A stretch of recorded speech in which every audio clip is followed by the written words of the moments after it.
Ahí va. Bueno, hoy vamos a ver el pensamiento ontológico y epistemológico de Haraway, que va a tener mucho que ver con la idea que ella propone para el sujeto, ¿no? El sujeto que conoce desde su crítica a la ciencia moderna.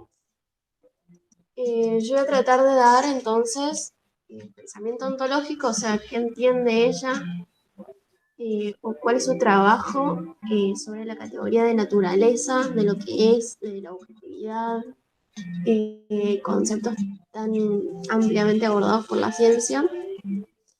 Y bueno, el manifiesto Cyborg y principalmente lo que ella considera como conocimientos situados, ¿no? Que van a traer este,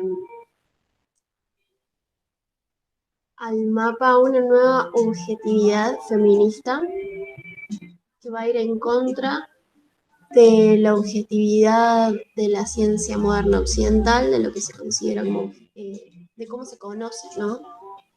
Y de cómo se plantea la universalidad de las cosas. Este, y bueno, y a partir de esos conocimientos situados, ella va a plantear formas de generar una objetividad feminista, o sea, no dejar de lado la objetividad, ¿no? Porque a partir de muchas críticas feministas hacia esta forma de conocer de la ciencia moderna, es como que se dejaba muy de lado la objetividad, ¿no? Y se planteaba más bien conceptos muy relativistas. Eh, y así como con la objetividad, como con eh, el sentido de la visión, Haraway va a plantear que no hay que dejar ninguno de estos dos elementos de lado porque sirven, ¿no? Para una epistemología feminista. Bueno, primero, antes de arrancar, ¿me pueden decir si se escucha todo bien? Se escucha bien, acá bien.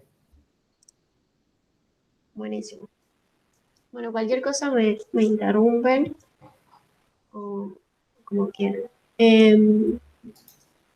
Bueno, primero pensé en abordar más cuestiones ontológicas para después pasar, ¿no? A lo que es su epistemología, su concepción del sujeto, el cyborg y los conocimientos situados.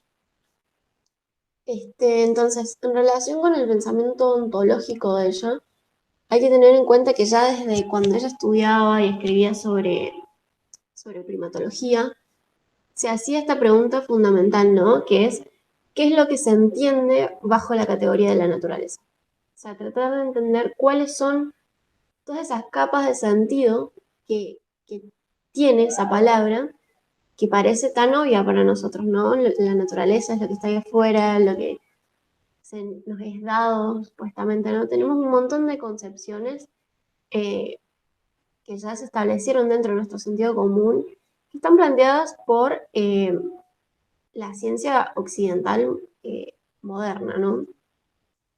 Eh, Concepciones que se dieron a partir de usos eh, de la ciencia que vienen a querer generar esta universalidad, ¿no? De las cosas y que eso termina convirtiéndose en sentido común y afectando todas nuestras prácticas cotidianas. Entonces, más allá de si creamos teoría o no, eh, podemos encontrar el efecto de estos conceptos que nos parecen tan obvios todo el tiempo.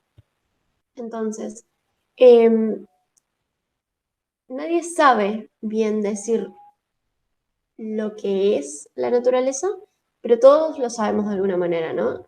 Entonces, no es tan sencillo. Si decimos naturaleza, parece que todos supiéramos qué es lo que quiere decir. Nos imaginamos, no sé, bosque, animales. eh, pero en realidad lo que dice Haraway es que lo que le interesaba a ella era ver cuáles eran todas esas capas de sentido que estaban apiladas dentro del concepto de la naturaleza en los contextos en los que era utilizado, ¿no? Entonces hace mucho análisis de discursos, de narrativas de la ciencia, sobre cómo utilizaban el concepto de naturaleza y qué era lo que se estaba diciendo. Y sobre todo, ¿no? Pensando en qué contexto se estaba usando, para quién se estaba construyendo ese concepto de naturaleza. Y así ella se preguntaba qué es lo que hay en juego en el sostenimiento de esta distinción tan tajante entre naturaleza y cultura, ¿no? Una dicotomía que se establece generando opuestos, donde un opuesto o una parte de esa dicotomía, que no siempre son opuestos, una parte de esa dicotomía siempre es superior, ¿no?, a la otra. Entonces siempre en las dicotomías van a haber relaciones de poder, van a implicar una relación de poder. Entonces, en la dicotomía naturaleza y cultura es bastante obvio, ¿sí? Siempre la naturaleza se ha considerado como superior a la cultura. Entonces, esta es una de las grandes preguntas de su teoría de siempre, digamos, pero que especialmente estuvo en el centro de la discusión en el siglo XX. Entonces, la categoría de naturaleza es utilizada a lo largo de la historia eh, del pensamiento filosófico, científico, político, y es utilizada en múltiples maneras. Algunas son más presuntamente descriptivas, que son las que creemos que simplemente describen lo que la naturaleza es, ¿no? Que nunca termina por ser así. Y otras normativas, es decir, que prescriben lo que tiene que tener un fenómeno o una entidad para decir qué es naturaleza, y otras como categorías fronterizas, ¿no? Esta es la que más nos va a interesar. Categorías que marcan una frontera entre lo humano, lo no humano, lo natural, cultural, etc. Entonces, esta idea de frontera es una idea en que Haraway es muy prolífica, digamos, para poder pensar.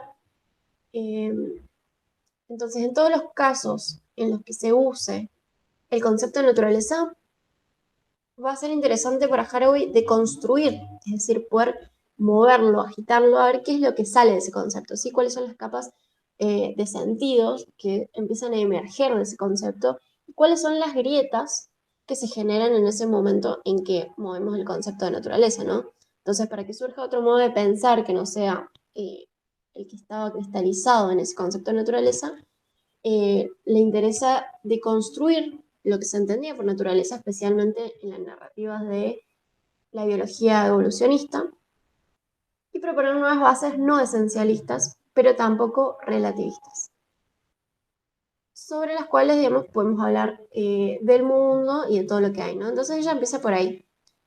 Es algo chiquito, voy a romper el concepto de naturaleza, a ver qué surge, y a partir de ahí me interesa poder construir esa ontología, ese discurso acerca de lo que hay, acerca de lo que es, sobre una base no esencialista.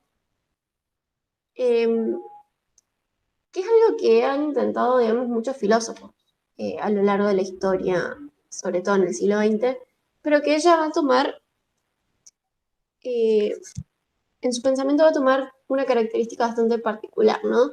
Porque en la construcción de su ontología hace una suerte de llamamiento político, además de ontológico, a lo que sería una queerificación de la naturaleza, que significa volver a cuidar a la naturaleza, ¿sí? ¿Qué significa esto?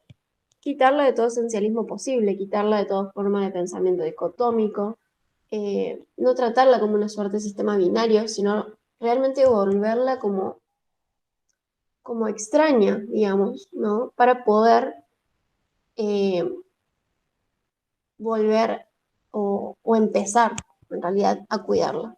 Entonces, ella va a empezar a percibir otros modos posibles en los cuales podemos generar relatos sobre la naturaleza y va a empezar a buscar narrativas, conceptos teóricos que no dependan del establecimiento de dualismos dicotómicos, sino que nos permitan habitar, digamos, las fronteras que previamente hemos trazado en estas dicotomías, ¿sí? Por ejemplo, la dicotomía de naturaleza y cultura. Claro, genial. Es como que desnaturaliza el concepto de naturaleza. Totalmente, sí. Claro, bien. Exacto.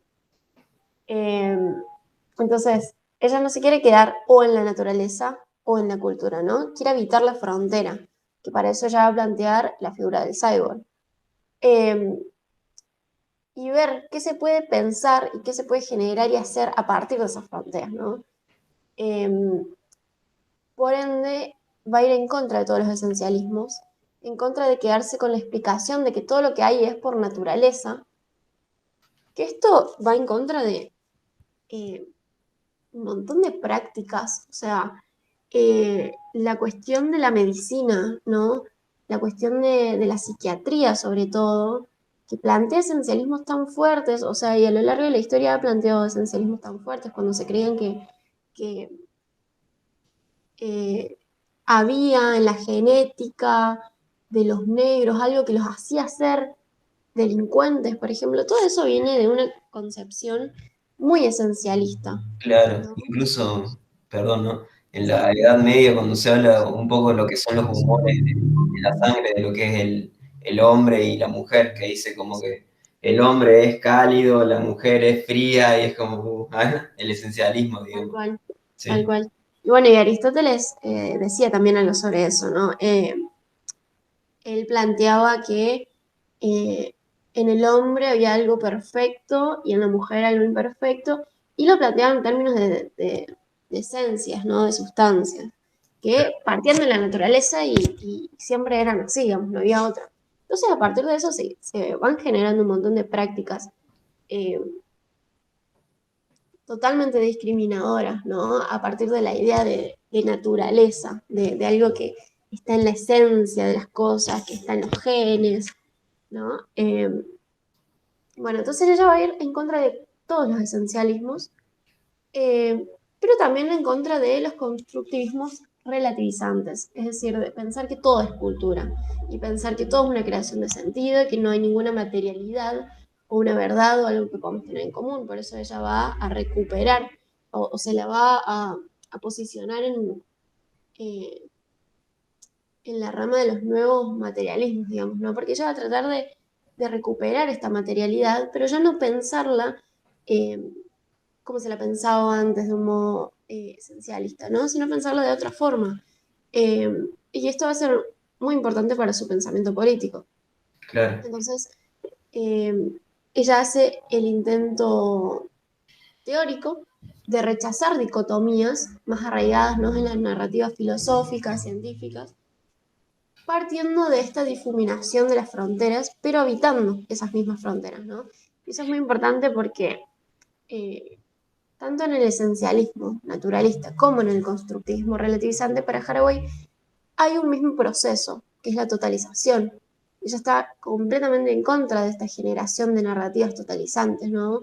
Eh, ya sea en ontología, en epistemología, en ética, política, anarquismo, todo lo que sea una narrativa totalizante, lo que tiende a hacer es homogeneizar, ¿no? Simplificar. Y ella entonces va a ir por otro lado, que va a ser el camino de la parcialidad, que va a tener mucho que ver con esto de los conocimientos situados. Entonces, ella va a entender a la naturaleza como un nudo semiótico material. Un nudo que cuando empezamos a tirar, digamos, de los hilos, porque ella también tiene una teoría que la vamos a ver el próximo domingo, que Ok, juega mucho, ¿no? Con estas técnicas de desenredamiento de los hilos, ¿no? Porque ella considera que la naturaleza es un nudo semiótico y material. Entonces empezamos a tirar de los hilos y podemos ir viendo, digamos, las distintas capas de sentidos, ¿no? Cómo se fueron conformando distintas narrativas científicas sobre todo y cómo esas narrativas generaron eh, una especie de idea acerca de lo que es el mundo, ¿no? Y es un nudo difícil de deshacer, ¿sí? Quizás imposible de deshacer, pero justamente en ese nudo, dice ella, podemos ver la implicación que hay entre lo material y lo semiótico. y que esto es algo tan difícil, es muy difícil de ver desde un pensamiento quizás, eh, bueno, como ella lo dice, el pensamiento androcéntrico, ¿no? Binario y dicotómico.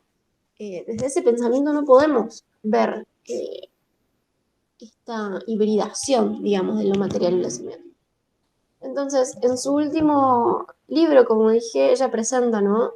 En seguir con el problema, eh, esta imagen que es la del juego de los hilos, de armar formas con los hilos. Y está hasta medio obsesionada, ¿no? Con estas imágenes conceptuales, como si todos los conceptos fueran como un juego de hilos que se van moviendo, ¿no? No como si fueran jerárquicos o tuvieran distintas capas, sino algo mucho más complejos. Y ahí es cuando empieza a hablar del pensamiento tentacular, como posibilidad de empezar a pensar los conceptos de manera múltiple, no de manera simplificada o jerárquica o lineal, ¿no? Claro, perfecto. Eh, y ella las ciencias, porque ella estudia en la naturaleza, las va a entender como narrativas históricas. Entonces, hay que tener cuidado con esto igual porque no está hablando en el sentido relativista, de que la ciencia es una narrativa más, sino que está tomando en serio el hecho de que la ciencia genera narrativas sobre lo que hay, y esas narrativas hay que salir a disputarlas. Y esto tiene que ver con su antirrelativismo. Ella a veces no puede existir eh, cualquier narrativa sobre la vida. Las narrativas dominantes de hoy en día nos llevaron a lugares muy oscuros, ¿no? Entonces nuestra guerra, digamos, por generar narrativas de la vida, del sostenimiento de la vida, que nos puedan llevar a la paz. Entonces no es relativista en ningún sentido. Considera que hay narrativas mejores que otras. Eh, y ella, digamos, va también un poco en contra del pensamiento de Sandra Harding en este sentido, que pensaba que la posición de los que no son privilegiados es más justamente más privilegiada. Bueno, ella va a decir, no, no hay narrativas privilegiadas, pero sí hay narrativas de las que nos tenemos que desprender, como la narrativa del hombre blanco, moderno, ¿no? Europeo, heterosexual. Entonces, eh, está bien, sí, o sea, hay que escuchar todas las narrativas y tener en consideración justamente, o sea, las narrativas más débiles, digamos, son las que eh, son, Las menos escuchadas, digamos. Bueno, claro, claro, las que no son consideradas como, o como conocimientos, ¿no? mm, Y las narrativas más fuertes son las que son elevadas a la hegemonía, ¿no? Justamente por el poder, por quienes tienen el poder. mm, Entonces, ella no está bajo ningún punto de vista amparando una especie de relativismo cultural. Especialmente, digamos, por esto, ¿no? De que hay narrativas que son mejores que otras eh, y no todas las narrativas pueden crear una idea de lo que es el mundo, ¿no? ujú. Entonces ella en este sentido va a seguir manteniendo esta idea de la objetividad. No todo es relativo. Pero de objetividades, ¿no? Distintas, situadas, encarnadas.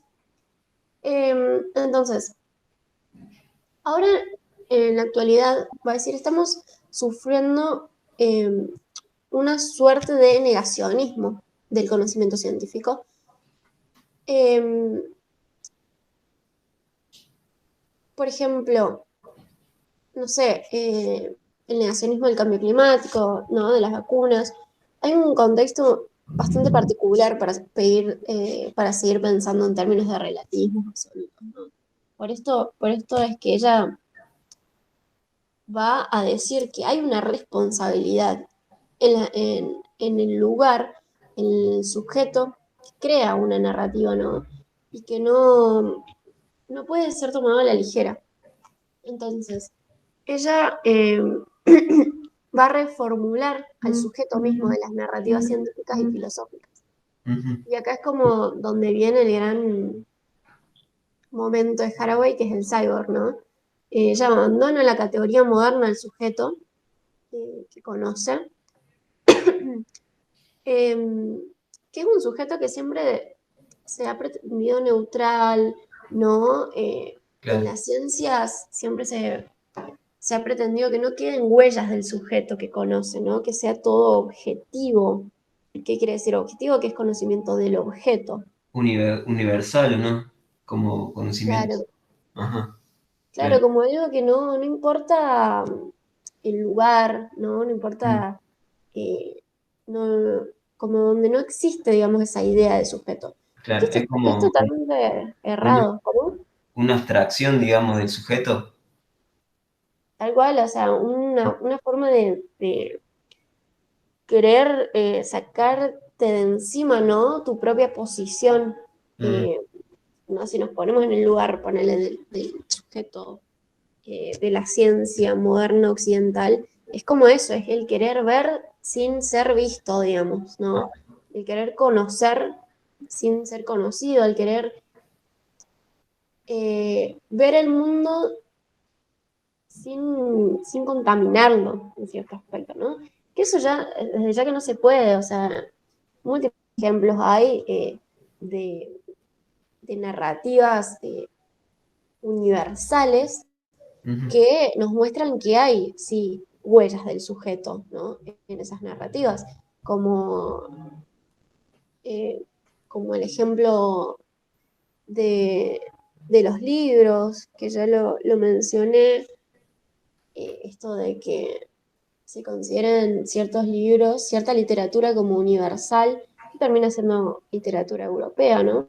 claro. Y después se le quita importancia, se desacredita, digamos, otras narrativas, otros tipos de literatura que son más locales, más situadas, como el Martín Fierro, ¿no? Entonces se pretende crear ese conocimiento universal que eh, tiene que ser un conocimiento cero, digamos. Igual esto lo quería explicar un poquito después, pero quédense con eso, lo del conocimiento es un grado cero. Ok. Pero vayamos a en esto de que, bueno, Haraway abandona esa categoría moderna de sujeto porque es una narrativa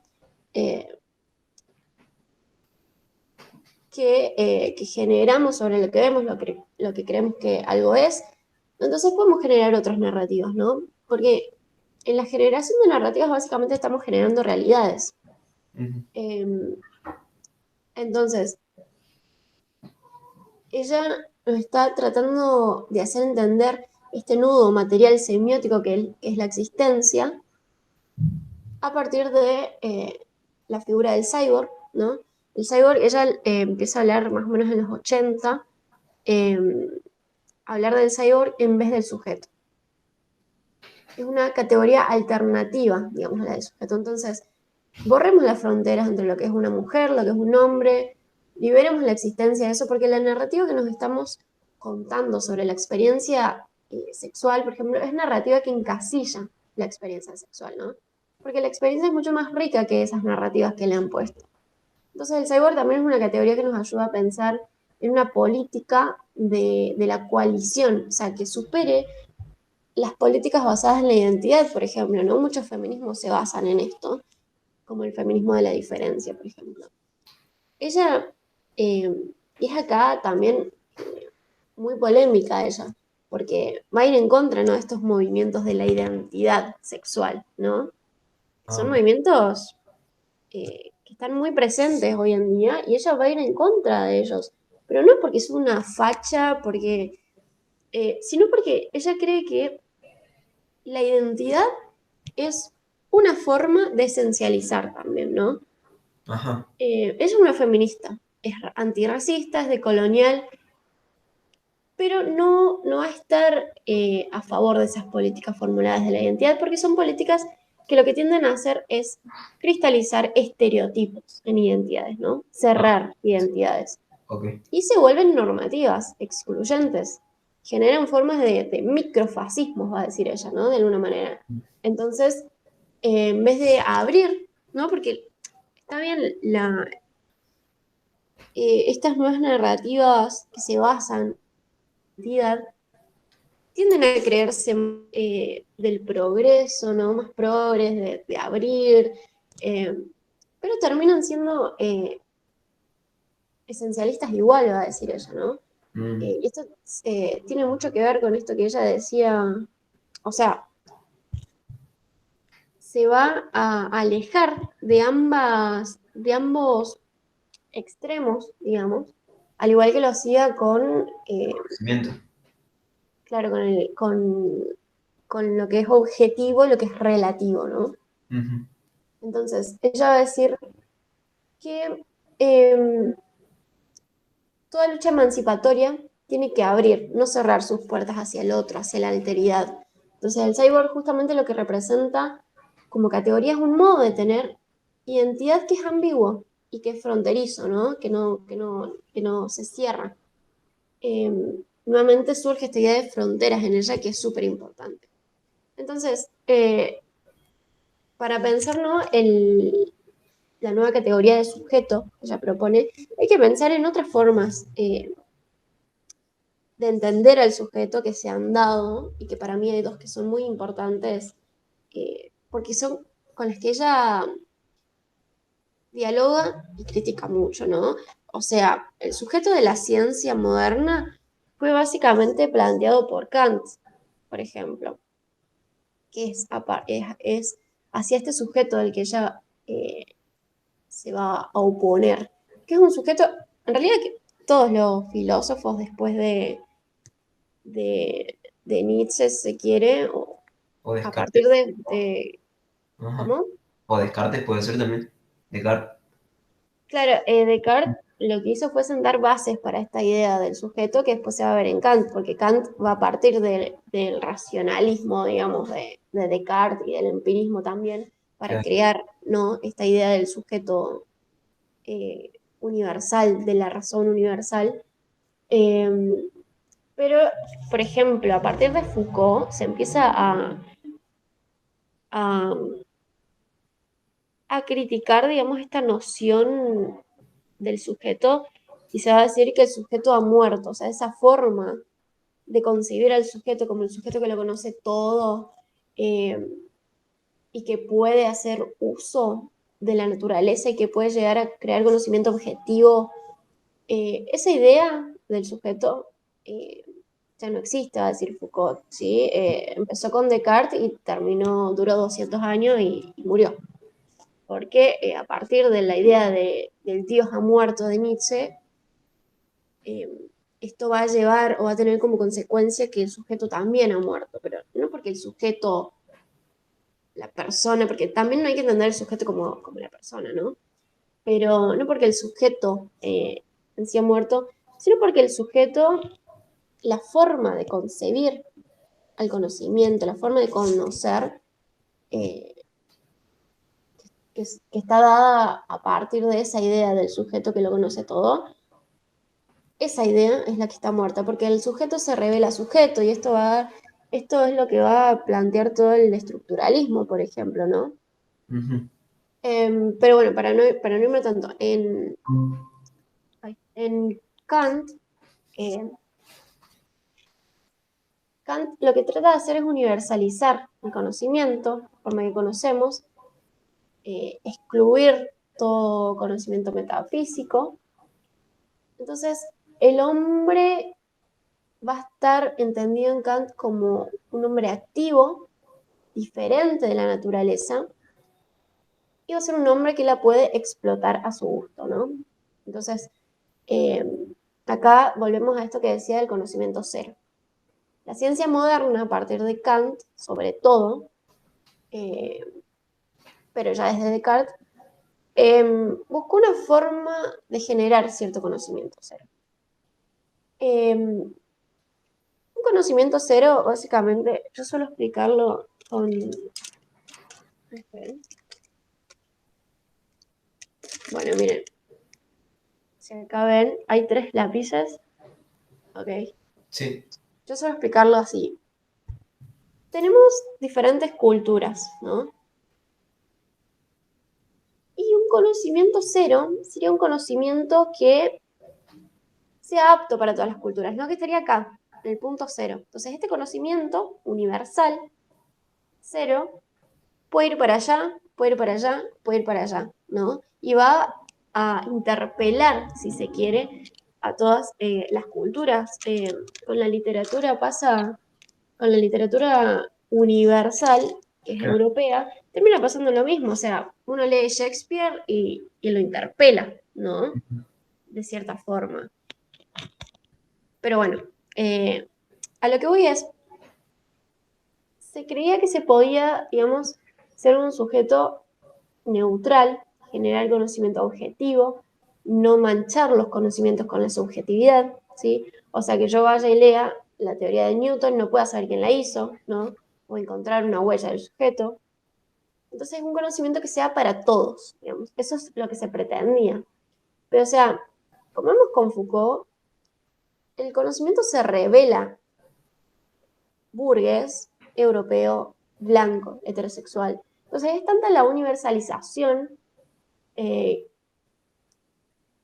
que los conocimientos europeos llegaron a cada rincón del mundo, o eso pretenden, digamos. Se normalizaron como universales, ¿no? Como ese ejemplo del libro.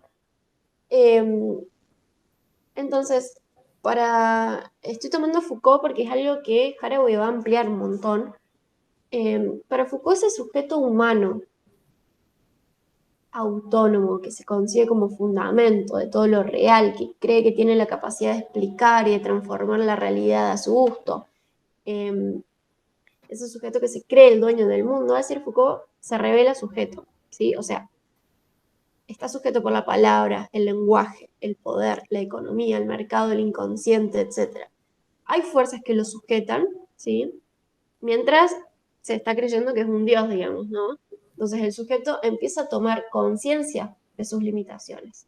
Y ahí es cuando muere Foucault, cuando se revela burgués, blanco, macho, europeo, racional, etc. Entonces va a decir, es un ser humano, se cree fundamento de todo, cuando en realidad es una creación de fuerzas que lo exceden, ¿sí?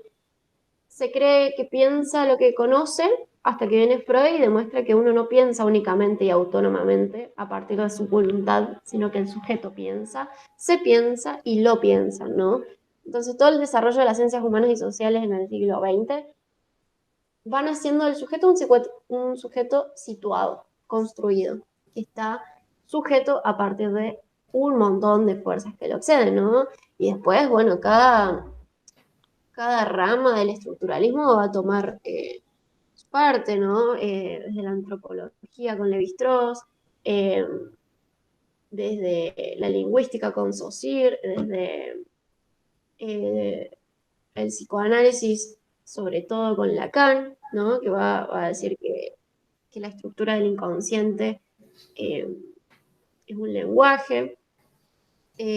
Y bueno, desde Foucault va a pensar sobre todo el poder, ¿no? Y va a pensar esta idea del sujeto y, y, de las relaciones de poder que existen, sobre todo en las ciencias humanas, las va a pensar él. Eh, Eso es lo que tenía para decir en cuanto a la ontología de Haraway. Ahora vamos a pasar a su epistemología, que son los conocimientos situados, pero si tienen alguna consulta. Sí, yo tengo una. Con el cyborg hay como una política de coalición. Como ahí es esa parte, o sea, la palabra coalición. Claro, sí, una justamente tiene que ver con esto de ir en contra de la identidad, ¿no? Eh, a ver, para dejarme te busco algún sinónimo de coalición porque no te lo voy a saber explicar. Eh, bueno, se puede definir coalición como alianza, unión, liga. Esto tiene que ver con esta idea de Haraway de una hibridación, digamos, ¿no? Como de habitar ambas partes de las dicotomías, ¿no? De la idea de frontera. Eh, y la idea de la oposición a estos esencialismos, porque estos esencialismos se terminan situando, digamos, en una de las partes, ¿no? Claro, Como lo sería, por ejemplo, la naturaleza. A eso se refiere con política de coalición, política de alianza entre las diferentes perspectivas parciales, ¿no? Que van a poder llegar a generar una especie de objetividad feminista. ok, perfecto. Bueno, eh, Gracias. bien. Entonces, para empezar, esto de la epistemología de Haraway, del manifiesto Cyborg, del conocimiento situado y demás, quisiera leer una, una partecita como para resumir un poco lo que vimos recién y para dar lugar a esto. Una parte de un artículo que escribí para una revista de la facultad, que lo pasé, eh, que también va a dar lugar a lo que vamos a discutir el domingo que viene, que es el concepto de antropoceno, capitaloceno, chuluceno, etc. Leo. Este, el concepto de antropoceno propuesto por Crutzen refiere a la era geológica dominada por el ser humano que comenzó en la época moderna, en el siglo XVIII. Desde el auge imperialista de ese momento, las ciencias biológicas han creado nociones sobre aquellos que habitan la Tierra, entre ellos el Homo sapiens, el antropos, el hombre moderno. Sumado a esto, la revolución copernicana kantiana en el área de conocimiento sitúa al sujeto como una fuente de todo. Él sería capaz ahora de manipular a la naturaleza para su propio beneficio. Se constituye así una de las cuestiones que llevó a toda la humanidad a pensar que la naturaleza carece de historia. Esta concepción, como la Tierra misma y la especie humana, se está pudriendo. Ahora, esta riqueza, porque de hecho se considera la naturaleza como un bien mercantil, como todo recurso tiene su fin. Es irónico que incluso pensado como recurso haya sido considerado inagotable. Haraway, respondiendo a la narrativa antropocénica, dice: la naturaleza barata realmente se terminó y actualmente puede ser considerada insostenible, escasa, deteriorada. Me salto un poco. En su manifiesto Cyborg, Haraway propone la posibilidad de una epistemología feminista. El cyborg sería un punto de partida, un yo que las feministas debemos adoptar, comprometido en la parcialidad y carente de inocencia. De esta manera, nos habla de una epistemología feminista la cual debe generar conocimientos parciales, teniendo en consideración todos los puntos de vista, las objetividades. También tiene que hacerse responsable del peso que tenemos en el lugar donde estamos situados y qué hacemos ahí. Aquí la naturaleza y la cultura se transforman. La primera ya no es un recurso a explotar por la segunda.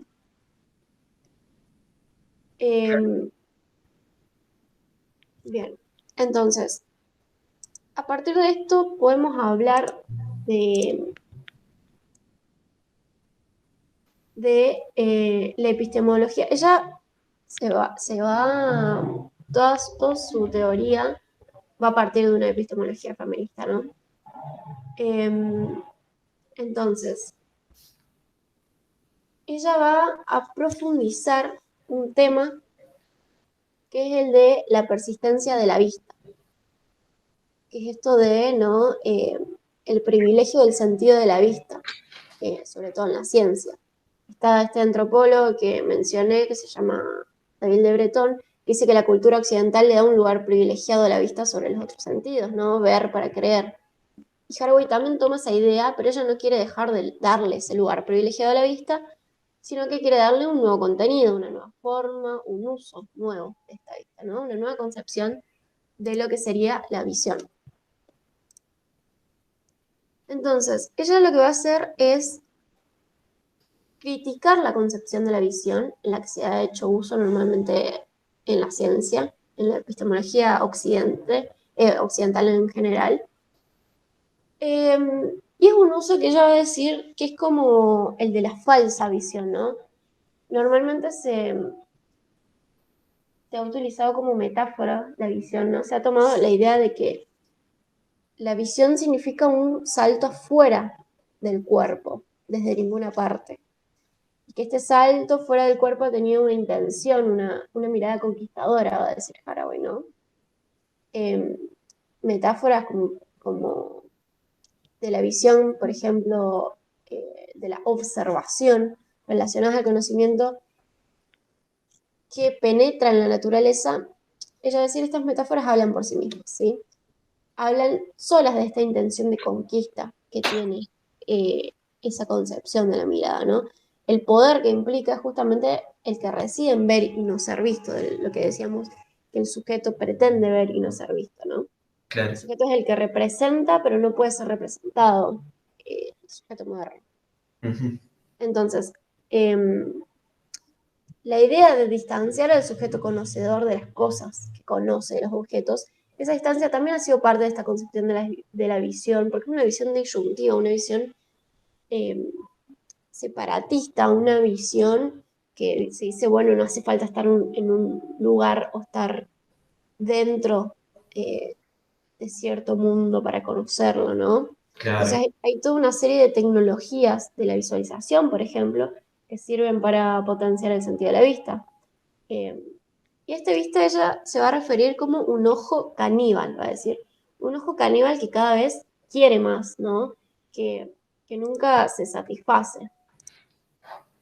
Eh, entonces ese uso que siempre se ha metaforizado a través de ese ojo que quiere verse en ser visto, todo esto está encerrado en lo que es esta falsa visión.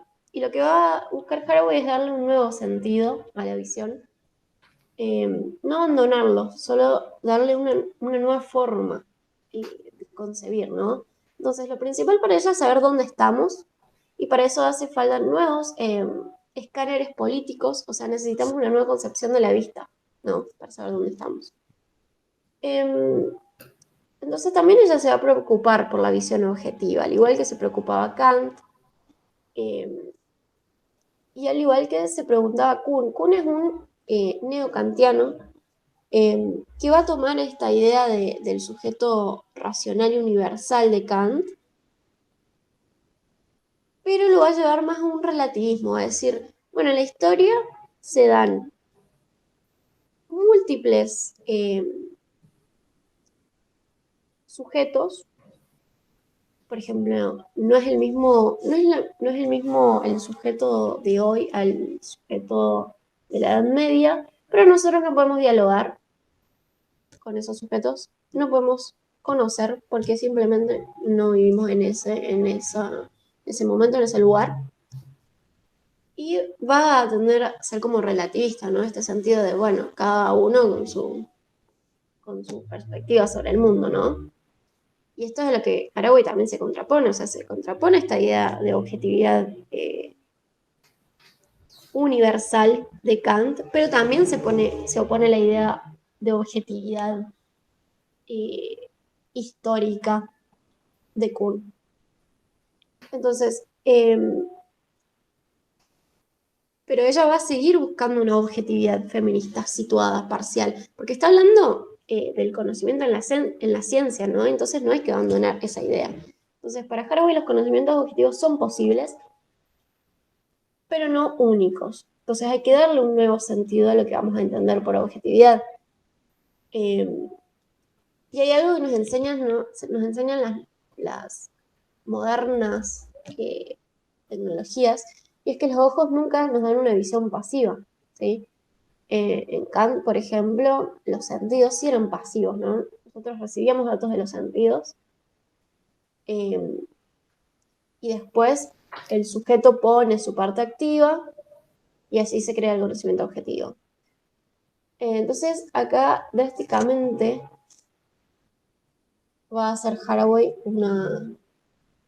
se va a separar, digamos, de esta concepción. Va a decir que no existe la visión pasiva, porque todos los ojos son sistemas perceptivos activos.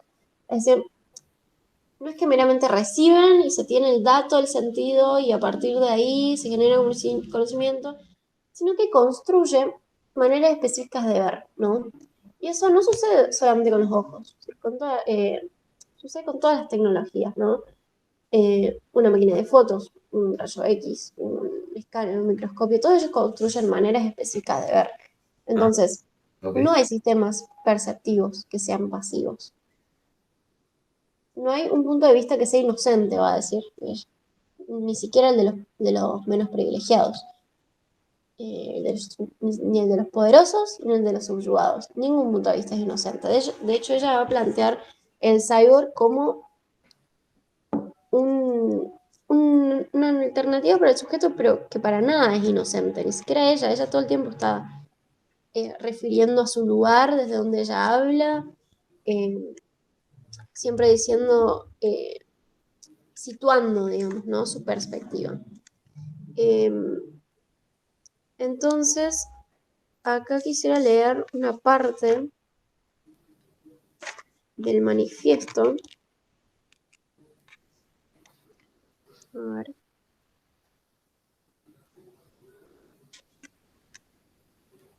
Varias.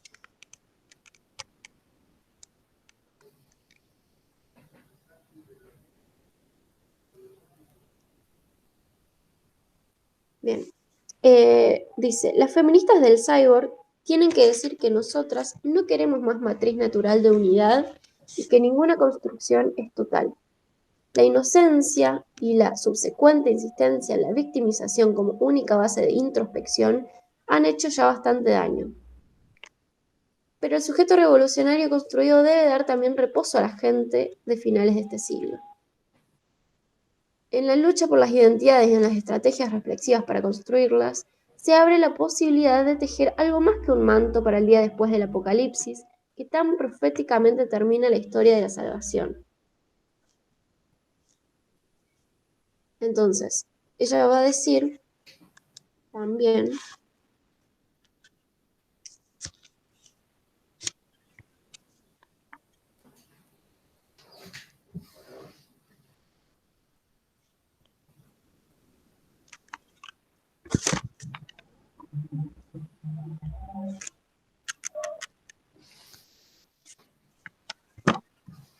acá.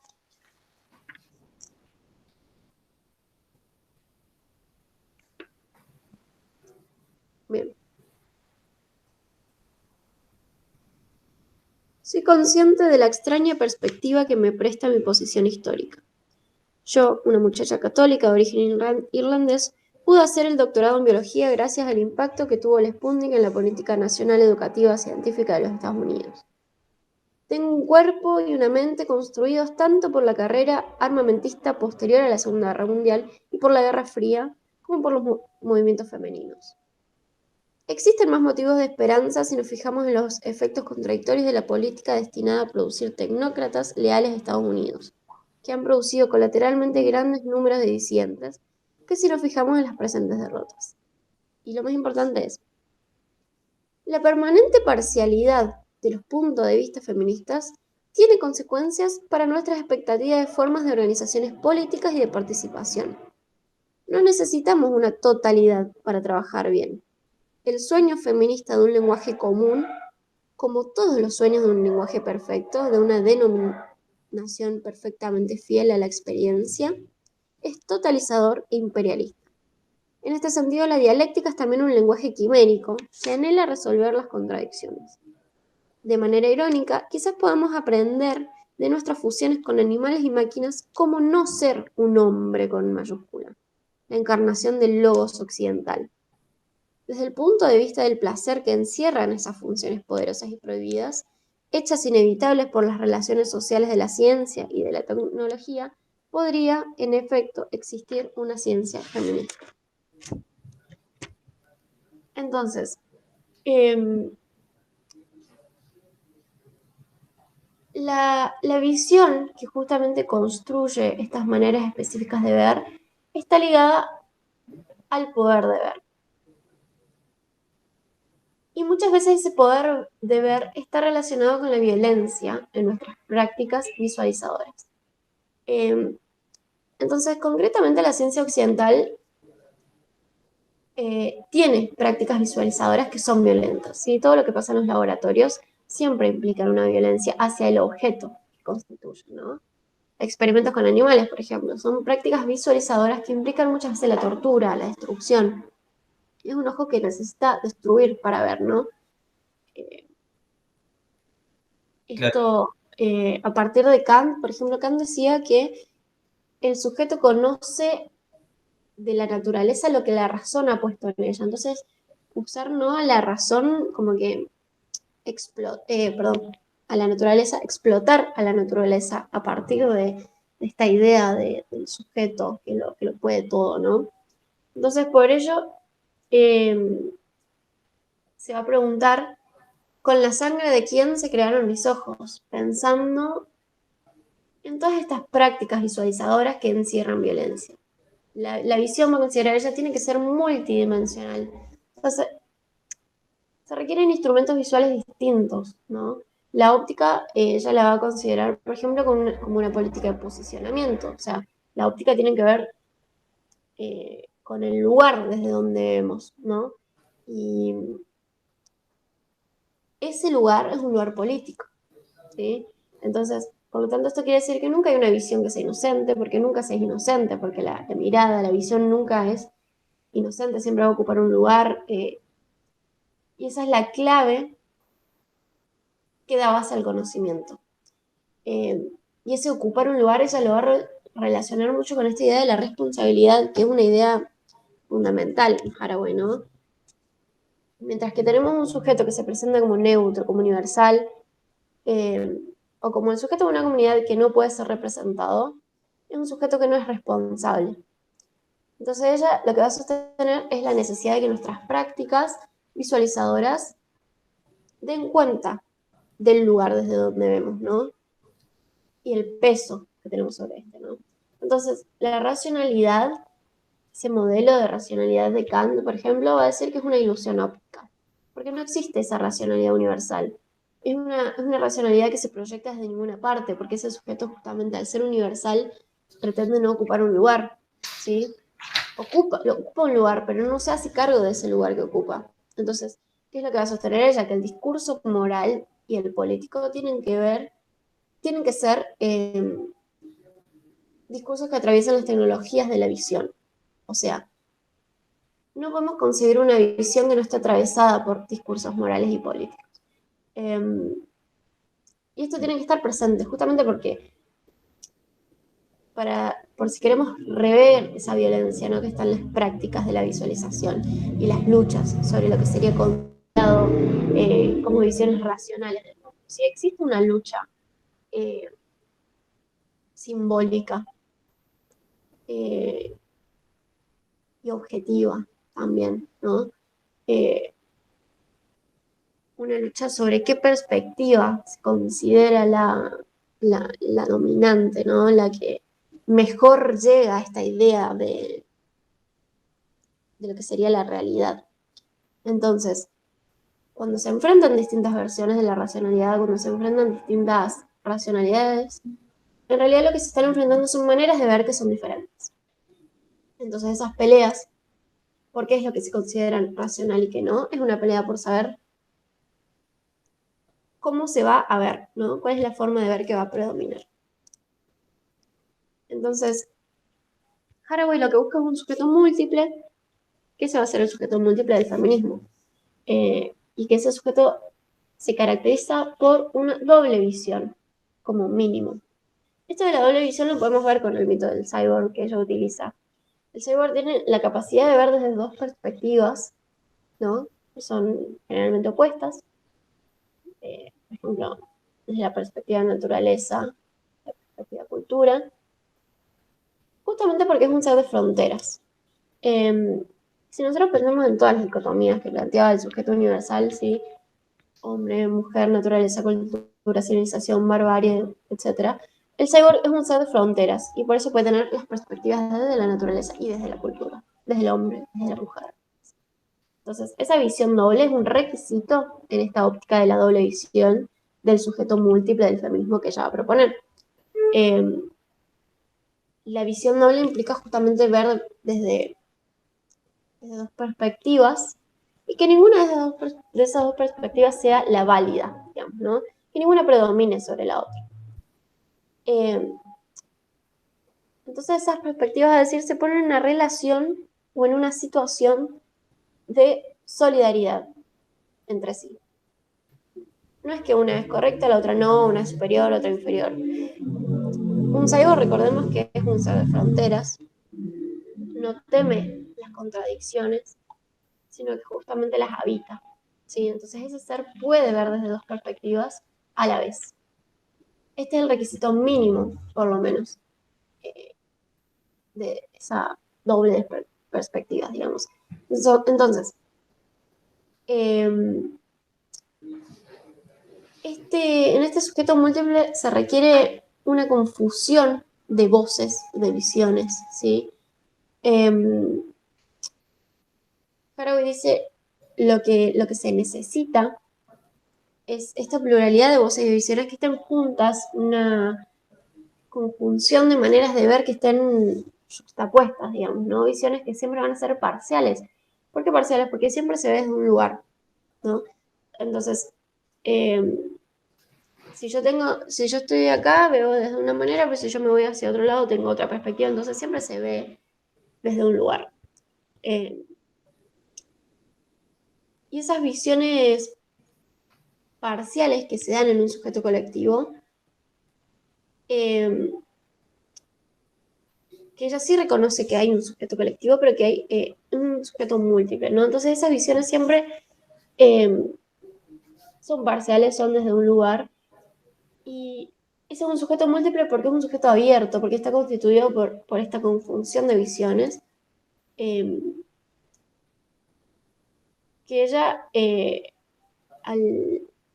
al hablar de eh, la ilusión óptica, ¿no? De la visión universal, de la que habla Kant, va a decir, bueno, esto es un mito, ¿no? Esa ilusión óptica es un mito. Porque eso va a coincidir con Kant, por ejemplo, de que ningún dispositivo nos va a decir cómo es un mundo tal cual es. No podemos llegar a la realidad tal cual es. Creo que todos los filósofos han abandonado, ¿no? Esa intención a partir de Kant. Pero lo que hay no es un modo universal, un modo humano universal, justamente porque no hay un humano que sea universal, sino que siempre estamos en algún lugar. Entonces, para salir, digamos, de este mito, necesitamos esta doble visión, ¿no? Que ella propone en el cyborg. De poder justamente en ese colectivo tener más de una perspectiva parcial. Y perspectivas que estén conjuntas, que estén en una especie de solidaridad, que esto se va a entender igual más el próximo domingo cuando hablemos de, de su, de su visión más ética, política, porque va a hablar mucho de la solidaridad, pero ella va a decir, todas estas perspectivas, ninguna es superior a otra, sino que están en una relación, conversan, ¿no? Uno tiene que dialogar con eso que conoce. Entonces, para Haraway, por ejemplo, al hablar de todas estas perspectivas, se va también a oponer al relativismo en este sentido, porque el relativismo plantea, ¿no? Que para conocer desde tal lugar hay que hacerse nativo, ¿no? No se puede conocer. Ella va a decir, no hace falta hacerse nativo, porque el cyborg puede habilitar contradicciones, ¿sí? Porque es un ser de fronteras, al ser un ser de fronteras, puede estar en dos lados a la vez, entonces no tiene el problema de la contradicción. Hay que también dejar esta idea de que lo contradictorio es malo, ¿no? Que siempre tenemos. Por ejemplo, cuando pensamos, decimos, o cuando tenemos ciertas prácticas contradictorias, ella va a decir, tenemos que abandonar la idea de que todo tiene que ir derechito por un lugar, ¿no? Que tiene que ser cerrado, sino que nosotros estamos constantemente habitando las contradicciones y eso no tiene nada de malo. Y esto también da que pensar, esto, la idea de que ella propone de no hacerse nativo, que no hace falta hacerse nativo para habitar ciertos lugares, tiene mucho que ver con su pensamiento socialista, ¿no? Em, esta, hay una crítica muy burda igual, pero se le hace a ciertos movimientos, que se les dice, por ejemplo, no, ustedes no pueden hablar por nosotros, o si vos no podés sentir mi dolor si no estás en mi cuerpo, ¿no? Esto de este separatismo, ¿no? Que hay siempre en las luchas, es una idea de la que ella se va a alejar totalmente, sobre todo desde este pensamiento socialista, porque ella va a decir, no hace falta eh, hacerse nativo de un lugar, tener una experiencia eh, propia, ¿no? De, de cierta violencia, de cierta experiencia, ¿no? De explotación o de opresión para conversar, para poder acompañar, para entrar en una especie de solidaridad, ¿no? Entonces, esto es algo que va a estar muy presente en ella, ¿no? Esta relación de solidaridad, esto de que no hace falta hacerse nativo, sino que podemos habitar fronteras, ¿no? Eh, y hay algo que quería leer también, eh,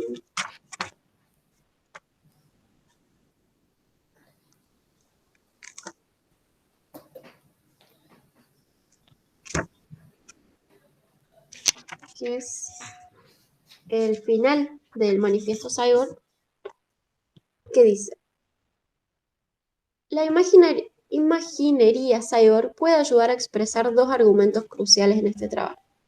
Primero, la producción de teorías universales y totalizadoras es un grave error que se sale probablemente siempre de la realidad, pero sobre todo ahora.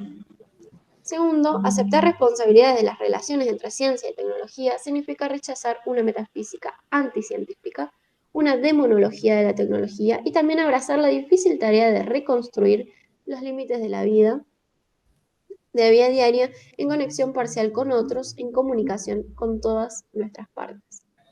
No es solo que la ciencia y la tecnología son medios posibles para una gran satisfacción humana, así como una matriz de complejas dominaciones, sino que la imaginería del cyborg puede sugerir una salida del laberinto de dualismos en el que hemos explicado nuestros cuerpos y nuestras herramientas a nosotras mismas. No se trata del sueño de un lenguaje común, sino de una poderosa e infiel heteroglosia. Es la imaginación de un habla feminista en lenguas, que llenan de miedo a los circuitos de los supersalvadores de la nueva derecha. Significa, al mismo tiempo, construir y destruir máquinas, identidades, categorías, relaciones, historias del espacio. A pesar de que los dos bailan juntos en el baile de la espiral, prefiero ser un cyborg que una diosa. Y así termina su manifiesto Cyborg Haraway. Que de nuevo, el manifiesto Cyborg es un capítulo de un libro que ella tiene, pero es un capítulo que se vende así por separado también, Ah, porque es manifiesto, ¿no? claro. Que es un capítulo del mismo libro donde aparece este capítulo de los conocimientos situados. Sí. Entonces, Ok. Sí, estoy tratando de leerme el libro justamente. Se me complicó para encontrar el capítulo. Después te voy a pedir si eh, sabes cuál es o qué número. el capítulo de conocimientos situados, decís. El de El Manifiesto Cyborg. Ah, el manifiesto Cyborg es el 4 Ah, el 4, perfecto. y el de conocimientos situados es el 7. Ah, perfecto. Listo. Ahí está. Bien. Genial. Porque lo estaba tratando de Entonces, leer de punto a punto, pero no sabía cuál es él. Gracias. no, no, todo bien, dale. Em, sí, es un libro bastante complicado de leer, sobre todo los primeros capítulos para mí fueron bastante difíciles por todo esto que ella habla un montón de biología en esos capítulos. Ah, claro. Em, bueno, entonces, específicamente en el manifiesto, ella va a presentar la figura del cyborg, que se trata, va a decir, de un mito político. Este mito va a reunir elementos del feminismo, del socialismo y del materialismo. Nos dice que el cyborg es una blasfemia contra la moral, porque justamente es un mito político que se va a oponer a esa moral que ha sido dominante, que domina también hasta nuestros días. Es una ironía, decir, ¿no? Porque esa es su estrategia retórica, ¿no? Esta ironía se reúnen contradicciones, se mantienen juntas, ¿no? Cosas que se han creído incompatibles. Entonces el cyborg va a ser un organismo cibernético, una mezcla de máquina y de organismo. Entonces esto nos va a llevar a algo que vamos a discutir también el próximo domingo, que es la ciencia ficción como herramienta política, Genial. porque justamente el cyborg surge, ¿no? Fundamentalmente en la ciencia ficción. Está apelando a ello en este mito, ¿no? Entonces, eh, a que podamos imaginarnos lo posible, ¿no? Se trata de una construcción para que la conciencia pueda comprender lo que es posible y eso que es posible eh, sería una ruptura de fronteras, ¿no? Como la frontera de sujeto-objeto, lo uno, lo múltiple, lo hombre, la mujer, ya hablamos de eso. Entonces, ahí vamos a situar, digamos, el cyborg eh, y en esto de que eh, en contraposición a esa ilusión óptica, ¿no? Entonces ella va a decir que las fronteras son un engaño, que la idea del separatismo, ¿no? Es un engaño, eh, que es una ilusión a la vista. Y el cyborg viene a mostrarnos una construcción imaginativa. Entonces, los cyborgs no están solamente en las películas de ciencia ficción, están en la medicina, en nuestra vida cotidiana, porque nuestro propio cuerpo se ha extendido con una serie de aparatos. Esto da que pensar mucho sobre el transhumanismo, ¿no? Esta idea de potenciar lo humano. Los lentes, por ejemplo, ya Sí, forman parte de mi cuerpo, me permiten ver cosas que sin en ellos no tecnología, podría ver, claro. tal cual. Ujú. Eh, O los teléfonos también, que los llevamos siempre con... claro, o sea, las cámaras, los microscopios, Ujú, tecnologías de la visión, básicamente, ¿no? claro. Entonces, yo no soy un mero organismo, va a decir. Entonces no hay que pensarlo tan lejano en nuestras vidas. El cyborg no está solamente en la literatura fantástica, en las películas de ciencia ficción, sino que están en cada parte de nuestra vida diaria, están en la ciencia sobre todo. Entonces, ya no soy un mero organismo, sino que tengo otras partes que he incluido en mi cuerpo. Em, entonces, por ejemplo, con el celular, sí, nosotros podemos comunicarnos de forma tal que sin este no nos podríamos comunicar. Entonces acortamos distancias. Entonces, va a decir, estamos rodeados de una serie de máquinas que forman ya parte de nuestro cuerpo, que actúan como prolongaciones, va a decir, de nuestro cuerpo, ¿no? Entonces, este mito político del cyborg tiene que ver con esta confusión de fronteras. ¿Sí? El cyborg aparece cuando las fronteras, estas de las que hablamos, entre sujeto, objeto, hombre, mujer, naturaleza, cultura, cuando aparece el cyborg es justamente cuando hay una transgresión de esas fronteras. Y entonces hay otro elemento, que es el que mencionamos, que es el de la responsabilidad que aparece, ¿no? Ella insiste mucho en esta idea de responsabilidad. Es decir, ya no tenemos ese sujeto neutro que no se hace cargo de nada, sino que ahora estamos apelando a la responsabilidad. O sea que podemos construir borrando esas fronteras y habitándolas a la vez un mundo sin género, ¿no? Un mundo sin génesis. Y esta es la función fundamental de este mito político.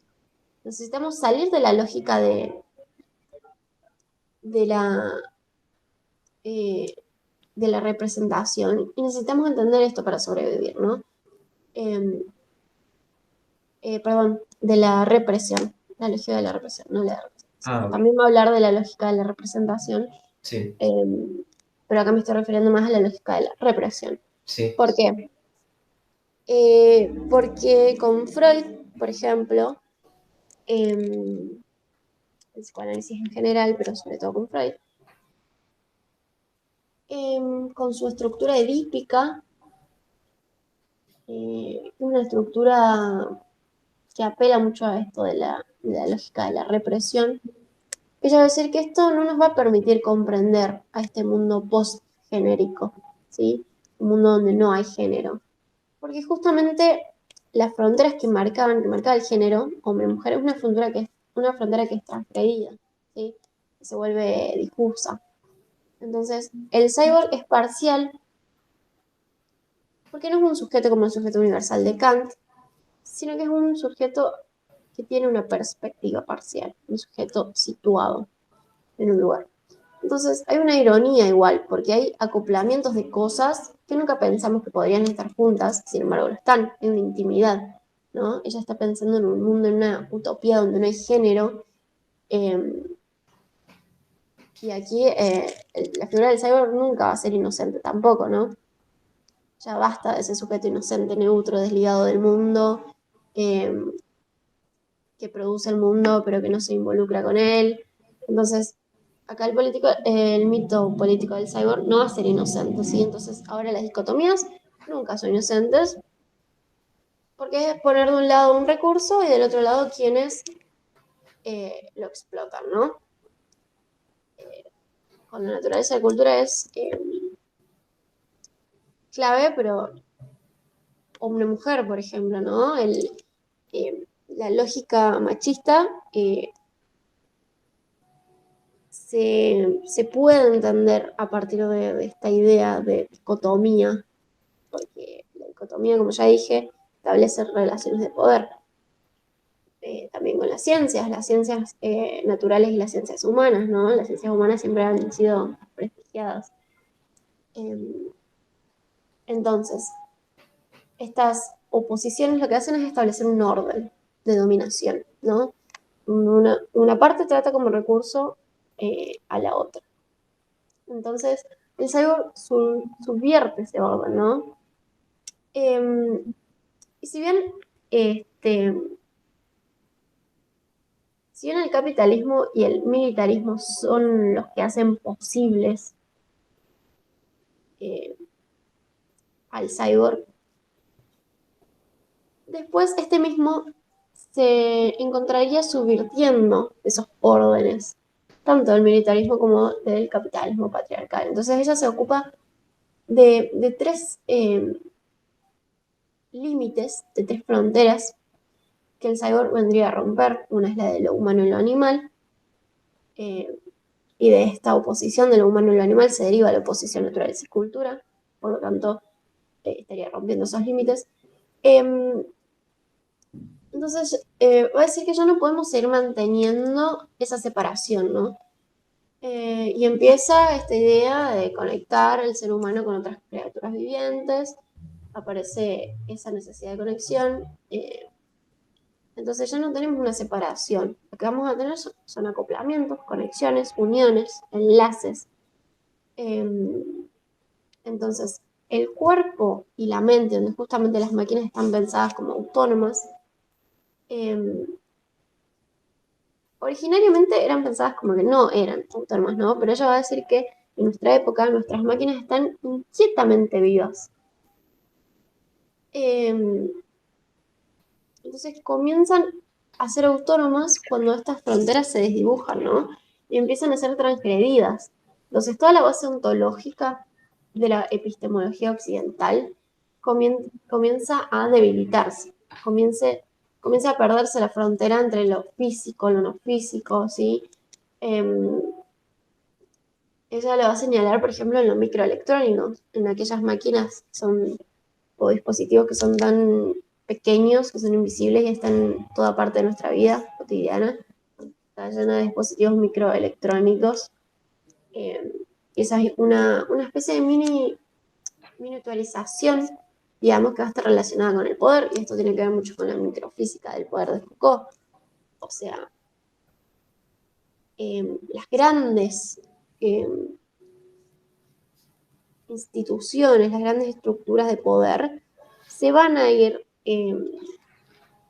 presentando en lo microfísico, que va a tener una relación mucho más directa con nuestra vida cotidiana.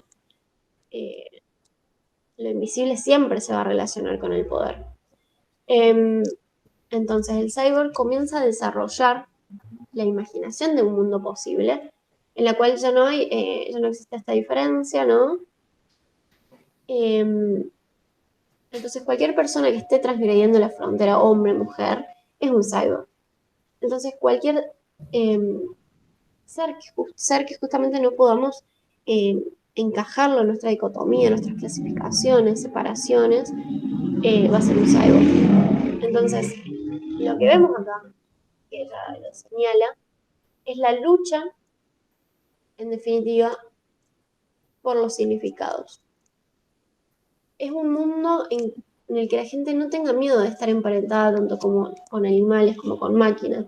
Es un mundo de identidades parciales, y tampoco se tiene miedo a las contradicciones en este mundo.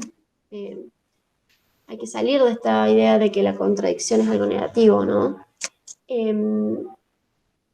Entonces, esta utopía a la cual nos lleva el mito del cyborg es justamente un mundo donde no se tiene ese miedo a las contradicciones. Porque es la visión única, ¿no? La visión que se pretende única es la que produce los engaños, las ilusiones. Ese ojo único, caníbal de la ciencia moderna, occidental, que es el ojo del amo, va a decir ella. Entonces, ese lugar, el que produce esa ilusión, es el lugar del amo, va a decir. Entonces, El lugar de ese la, perdón, el lugar de la... del amo, Claro, sí, el ojo del amo, el lugar del amo. claro. Eh, porque ese sujeto se pretende, ¿no? Como tal, se pretende Ujú, como amo de la naturaleza y de las cosas.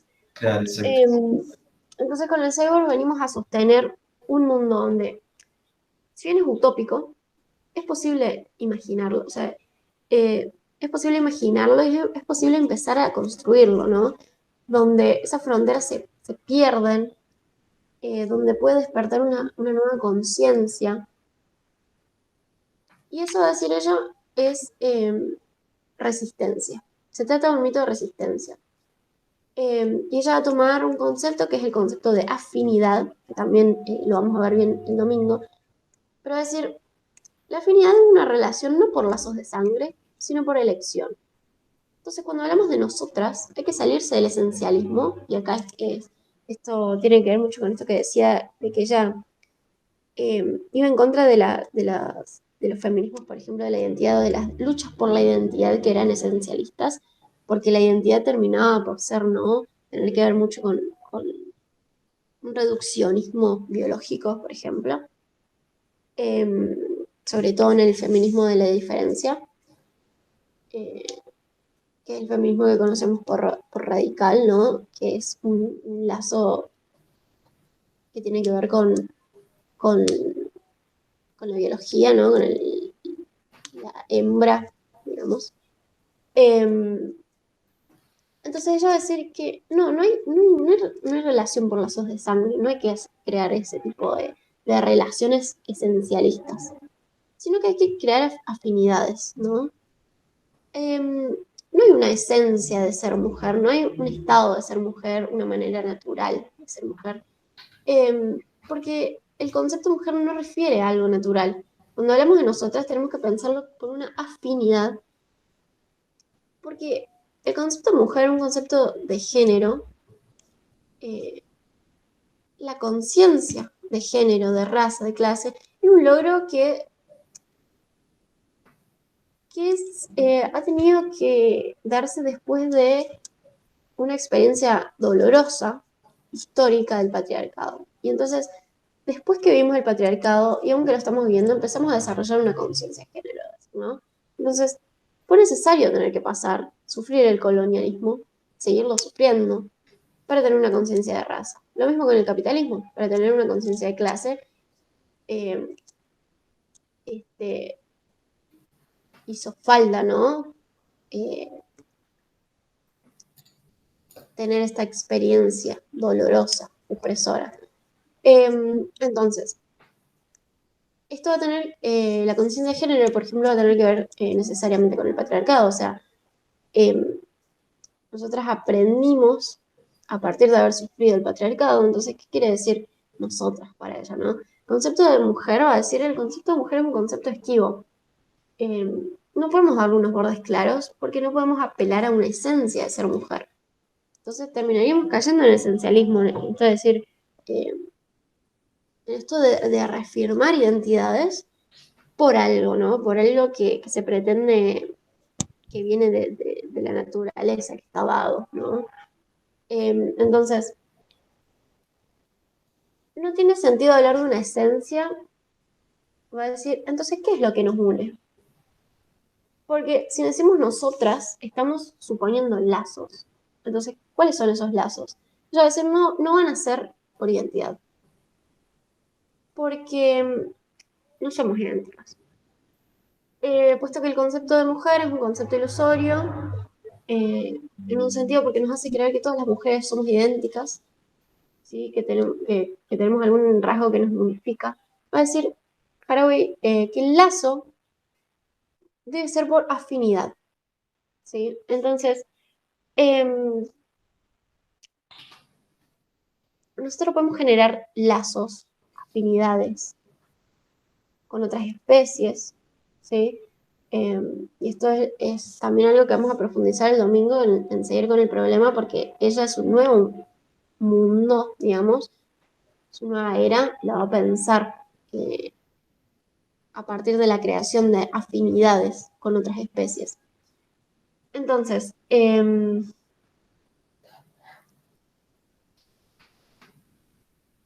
acá ella lo que va a decir es que el objetivo es disolver el principal producto de Occidente, es el hombre blanco, occidental, europeo, ese hombre que es autor de un mundo, es un mundo que hemos llamado historia, porque la historia en sí es una historia, bueno, hay que ver, ¿no? Se considera como historia, son narrativas que se han creado eh, desde a partir de esta mirada, ¿no? Del sujeto blanco. Eh, igual en otro momento profundizaremos sobre eso, pero lo que va a decir es que eh, todo esto que parte de esta idea eh, de que se puede crear un conocimiento occidental genera discriminación, sobre todo, ¿no? Por ejemplo, las taxonomías tienen un objetivo epistemológico, que es eh, fiscalizar las desviaciones, ¿no? Eh, entonces, ella va a decir que no hay que introducir esas taxonomías en el movimiento feminista, porque no hay un feminismo oficial del cual se haya que fiscalizar desviaciones, ¿no? Quizás los seres humanos no podemos evitar las clasificaciones, está bien, pero tenemos que siempre ser conscientes de esas clasificaciones, eh, porque no son ingenuos tampoco, ¿no? Eh, esto es algo que también va a trabajar mucho Foucault. Entonces, lo que ella va a decir es que es necesaria una unidad política a partir de la afinidad, porque hay que afrontar las dominaciones de raza, género, de sexualidad, de clase, y solamente se pueden afrontar con una unidad política, que tiene que ser una nueva construcción de imágenes posibles, de imaginarios nuevos, ¿sí? Porque hay que pensar de nuevo, ¿no? Esto que entendemos por mujer, que la categoría de mujer no es inocente, puesto que ninguna categoría es inocente, puesto que ninguna taxonomía es inocente. Pero la de mujer menos va a decir, ¿no? Entonces el pensamiento crítico tiene que revelar justamente esta falta de inocencia. Em, ya no tenemos que permitir más la inocencia, ¿no? Hace falta conciencia, hace falta responsabilidad. Entonces, los feministas del cyborg, cuando dicen nosotras, no se refieren a una matriz natural, ¿no? A un rasgo esencial. Y es ahora el momento de un pensamiento crítico, un pensamiento político, de una unidad política, de pensar la unidad política a partir de otras categorías, de otras estructuras. Por eso ella ve una gran herramienta en este mito del cyborg, que es un mito político, que es un mito también poético, es un yo que las feministas tenemos que adoptar. Y todo lo que conlleva el cyborg, ¿no? Para poder generar nuevas narrativas, mm, para poder generar soluciones al problema de nuestra época. Em, Bien, y así vemos entonces su pensamiento no epistemológico, porque es desde el cyborg en que ella va a pensar la epistemología, ya que ella tiene su enclave teórico en las epistemologías feministas. Entonces, el cyborg va a ser un marco de comprensión del mundo. Es una clave, entonces, para comprender a Haraway. Eh, entonces, eh, la crítica de la epistemología feminista va a ser una crítica a la tradición epistemológica moderna. Eh, que se generó en la constitución de la ciencia moderna, del Renacimiento en adelante.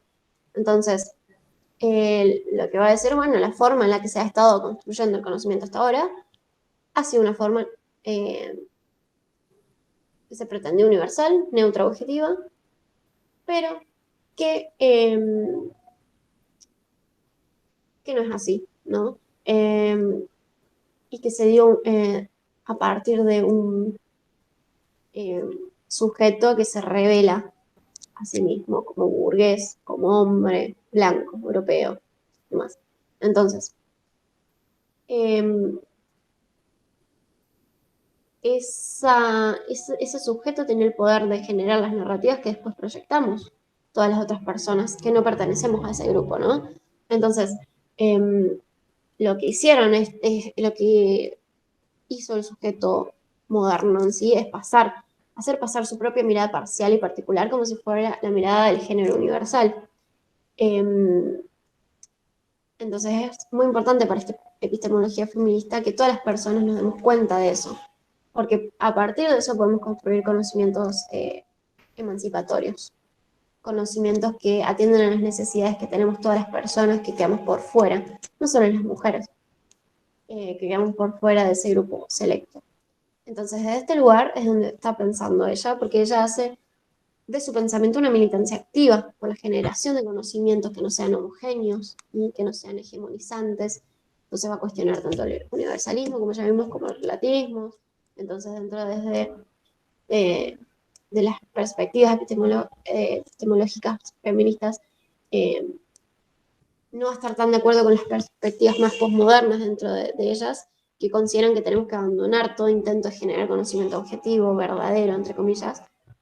Eh, lo que va a decir es esto, no dejemos de lado eh, la objetividad porque nos sirve, ¿sí?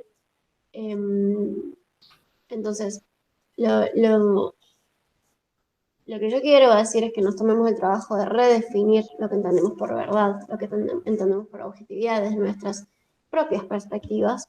Entonces ella va a sostener, digamos, la importancia de esta idea refundada de objetividad que nos permita mediar entre nuestra experiencia del mundo y la interpretación que le damos a ese mundo, que nos permita justamente pensar ese nudo material semiótico.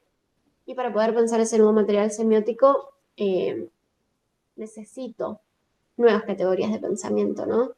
Y ahí está la potencia filosófica creadora de la epistemología de Haraway, porque va a generar una alternativa a la noción de objetividad, ¿no?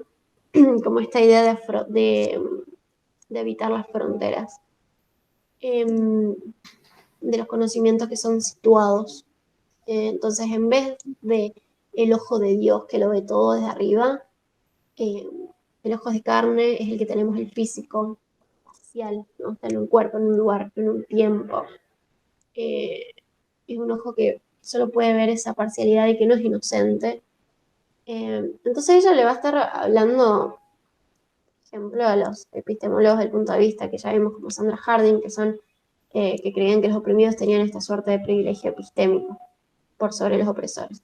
Lo que dice Haraway es, bueno, tengamos cuidado porque si fundamos estos privilegios epistémicos en las identidades, podemos llegar al conflicto de romantizar, ¿no? Lo que es lo que piensan los oprimidos, simplemente por quienes son y no por lo que construyen.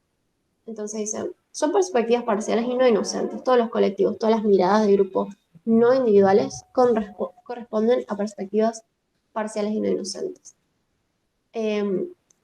Entonces, hay distintas interpretaciones, sí, de la realidad, y esto nos da un enriquecimiento de la pluralidad de miradas, ¿no? En donde se va a dar una nueva manera de objetividad que esté enriquecida con todas las perspectivas parciales y que puede generar una epistemología feminista, una ciencia feminista, una objetividad feminista. Entonces, en esta interrelación de esta pluralidad, en este llamamiento a la pluralidad de las perspectivas, para que sea el fundante de la idea de objetividad, es donde también se va a desencadenar su pensamiento ético-político, que ese sí lo vamos a ver el domingo.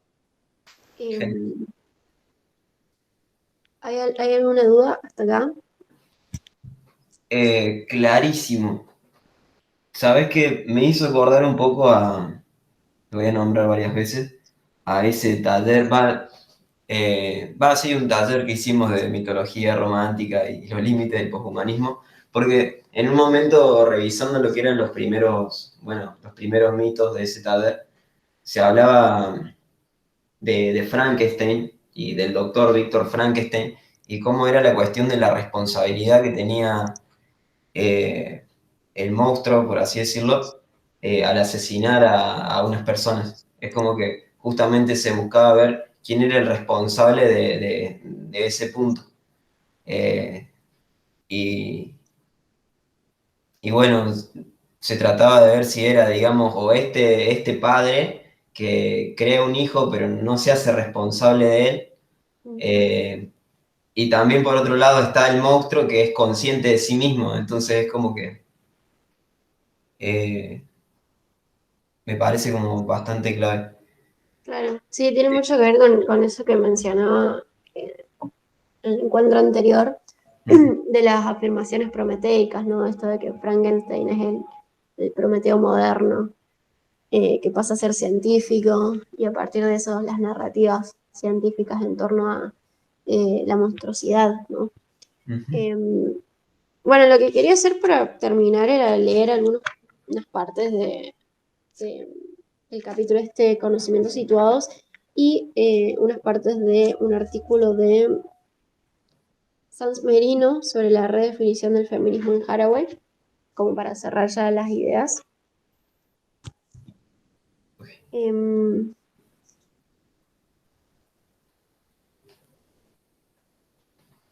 Bien. Va a decir, la historia es un cuento con el que los mentirosos de la cultura occidental engañan a los demás. La ciencia, un texto discutible y un campo de poder. La forma es el contenido. Punto final. La forma en la ciencia es retórica, social, creadora de artefactos que configuran el mundo en objetos efectivos. Es una práctica de persuasiones que cambian el mundo y que se disfrazan de maravillosos nuevos objetos, tales como los microbios, los quarks, los genes. Pero tengan o no la estructura y las propiedades de objetos retóricos, las entidades científicas de finales del siglo XX, microbios, quarks, genes, no son objetos románticos o modernistas con leyes internas de coherencia. Son huellas momentáneas, enfocadas por campos de fuerza, vectores informativos en una semiosis escasamente encarnada y altamente cambiante, ordenada por y a costo del reconocimiento y del error. Después, ¿qué más marqué? Voy a leer acá. La crítica al relativismo. La alternativa al relativismo son los conocimientos parciales, localizables y críticos, que admiten la posibilidad de conexiones llamadas solidaridad en la política y conversaciones compartidas en la epistemología. El relativismo es una manera de no estar en ningún sitio mientras se pretende igualmente estar en todas partes. La igualdad de posicionamiento es una negación de responsabilidad y de búsqueda crítica. El relativismo es el perfecto espejo gemelo de la totalización en las ideologías de la objetividad. Ambos niegan las apuestas en la localización, en la encarnación y en la perspectiva parcial. Ambos impiden ver bien. El relativismo y la totalización son ambos trucos divinos que prometen al mismo tiempo y en su totalidad la visión desde todas las posiciones y desde ningún lugar, mitos comunes en la retórica que rodea a la ciencia.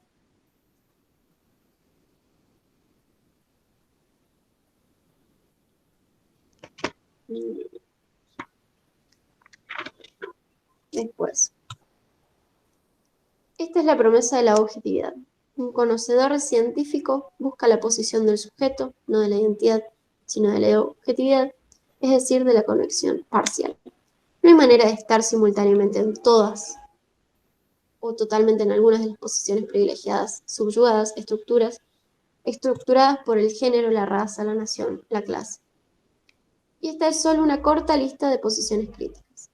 La búsqueda de una posición llena y total como esta es la del perfecto sujeto fetichizado de la historia opositiva que a veces aparece en la teoría feminista como la esencializada mujer del tercer mundo. La subyugación no es una base para una ontología. Podría ser una clave visual. La visión requiere instrumentos visuales. Una óptica es una política del posicionamiento. Los instrumentos de visión hacen de intermediarios entre puntos de vista. No existe visión inmediata desde los puntos de vista de los subyugados. La identidad, incluida la autoidentidad, no produce ciencia. El posicionamiento crítico sí, es decir, la objetividad. Solo aquellos que ocupan posiciones de dominación son autoidénticos, no marcados, desencarnados, no mediados, trascendentes, nacidos de nuevo. Desafortunadamente es posible para el subyugado desear e incluso introducirse en esa posición del sujeto y luego desaparecer de la vista. Entonces el conocimiento desde el punto de vista no marcado es verdaderamente fantástico, distorsionado, también irracional. La única posición desde la cual la objetividad no podría ser practicada ni alabada es el punto de vista del amo, del hombre, del Dios uno, cuyo ojo produce, se apropia y ordena todas las diferencias. Nadie acusó nunca a Dios del monoteísmo y de la objetividad, solamente de indiferencia. El truco divino es autoidéntico y lo hemos confundido con la creatividad y el conocimiento, incluso con la omnisciencia.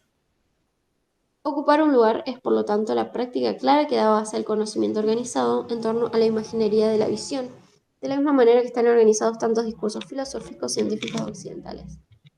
Ocupar un lugar implica responsabilidad de nuestras prácticas.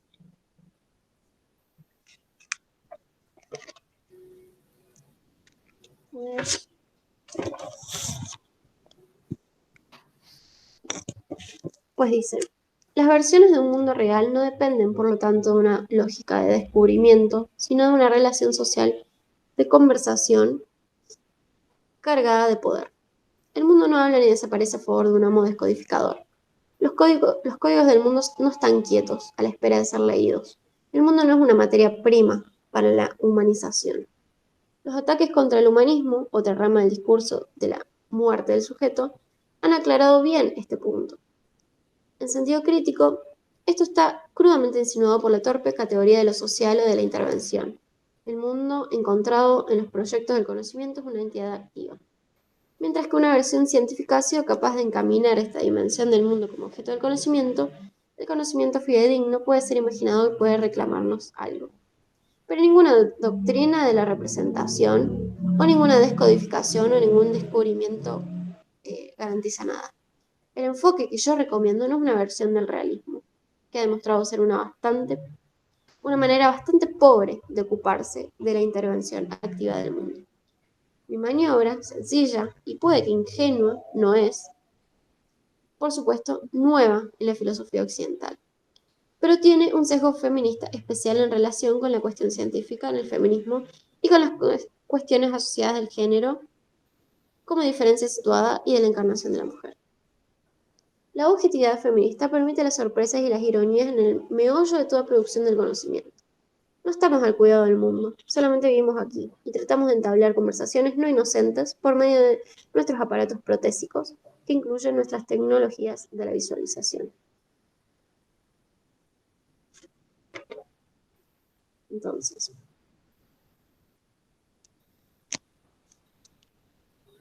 no buscamos la parcialidad porque sí, sino por las conexiones y aperturas inesperadas que los conocimientos situados hacen posible.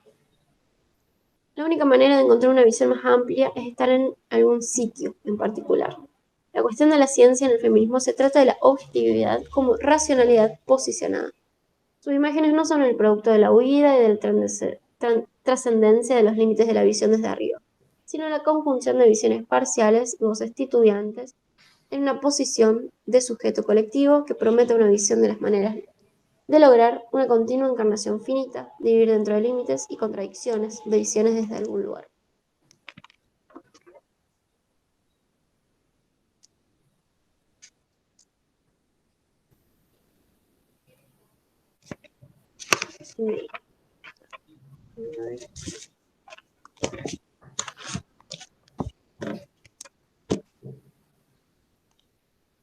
Esta es la promesa de la objetividad, es decir, un conocedor científico busca la posición del sujeto, no de la identidad, esto ya lo dijo, sino de la objetividad, es decir, de la conexión parcial. Ahora, en el artículo de la redefinición del feminismo de Sanz Merino, aparecen más simplificadas ciertas cuestiones, como por ejemplo,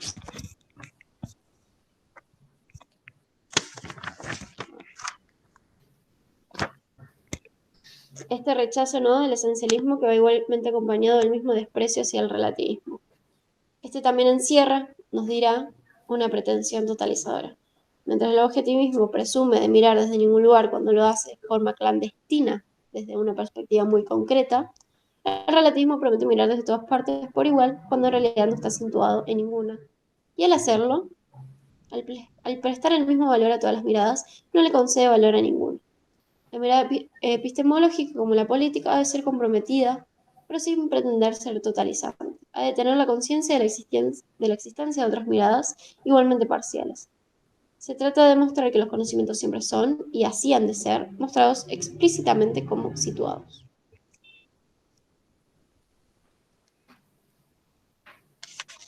Después, va a decir, para Haraway, el mayor peligro de la modernidad actual es el no reconocimiento de la parcialidad de los discursos esencialistas. Esto limita el enriquecimiento epistémico, político y ontológico de nuestros discursos y entidades. En cambio, invita, como el Latour de los 90, a celebrar la multiplicidad e hibridación de la realidad circundante y de las narraciones que se comprenden con esta realidad. Solo en este marco habrá que entenderse la posibilidad de un conocimiento objetivo, asumiendo que todo punto de vista debe ser colectivo, porque cualquier mirada es siempre parcial, manipuladora de aquello que observa y de lo que da cuenta, e introductora de reivindicaciones concretas. La reflexividad crítica o la objetividad fuerte no alude a las prácticas creadoras del mundo utilizadas para forjar conocimientos que contienen en sí distintas oportunidades de vida y de muerte. Y por último, en este contexto, Haraway defenderá como la disolución de la distinción moderna entre sujeto y objeto, en tanto que también concede a este último la naturaleza de agente. O sea que considera al objeto como aquello que también, como un agente con el cual conversar a partir del conocimiento, ¿no?